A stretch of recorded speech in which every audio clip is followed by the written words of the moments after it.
జాతీయ ఎన్నికల కమిషన్ ఆదేశాల మేరకు ప్రతి నెల మొదటి వారంలో నంద్యాల తహసీల్దార్ కార్యాలయంలో ఈఆర్ఓ శ్రీనివాసుల ఆధ్వర్యంలో రాజకీయ పార్టీల ప్రతినిధులతో ఓటర్ జాబితా నమోదు, మార్పులు, చేర్పులు, అలాగే పోలింగ్ స్టేషన్ల ఏర్పాటు తదితర అంశాలపై సమావేశం నిర్వహించడం జరిగిందని సంబంధిత అధికారి తెలిపారు.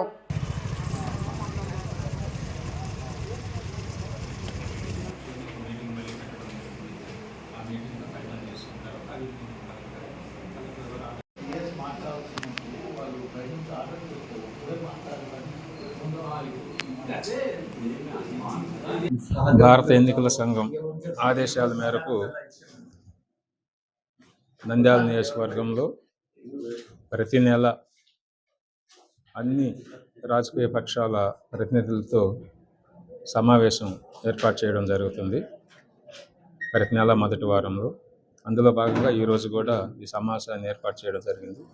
ఈ సమావేశం యొక్క ముఖ్యమైనటువంటి ఉద్దేశం ఏంటంటే, ఏదైతే ప్రస్తుతం ఉన్నటువంటి ఓటర్ల జాబితా గురించి, ప్రస్తుతం ఉన్నటువంటి పోలింగ్ స్టేషన్ల గురించి ఏవైనా మార్పులు కానీ చేర్పులు కానీ చేయడంలో, అదేవిధంగా బూత్ లెవెల్ ఆఫీసర్స్ సంబంధించిన విషయాల్లో కానీ అవగాహన కల్పించడం, వారి యొక్క సలహాలు సంప్రదింపులు తీసుకొని భవిష్యత్తులో చక్కటి ఓటర్ లిస్ట్ తయారు చేయడం, అదేవిధంగా రాబోయే ఎన్నికలు సజావుగా ఫ్రీగా జరగడం కోసం కావలసినటువంటి ఏర్పాట్లు చేయడం ఈ సమావేశం యొక్క ముఖ్యమైనటువంటి ఉద్దేశం. అందుకే ఇప్పుడు మనకి ఈ సంవత్సరం కూడా ఈ కొత్తగా ఓటర్ల నమోదు కార్యక్రమం అనేది మనకి జూన్ నెల నుంచి ప్రారంభమైంది. అందులో భాగంగా పోలింగ్ స్టేషన్ల యొక్క పరిశీలన కూడా పూర్తయింది.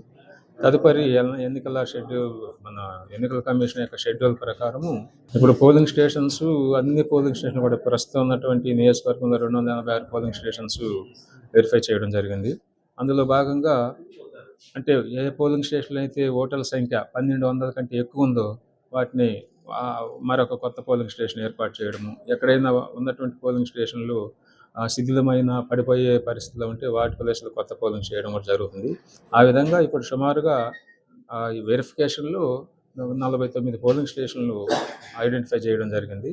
ఇవన్నీ కూడా ఈ రాజకీయ పక్షాలు ముందు పెట్టి వారి యొక్క సలహాలను కూడా తీసుకొని తర్వాత షెడ్యూల్ ప్రకారం వాటిని ఫైనల్ చేయడం జరుగుతుంది.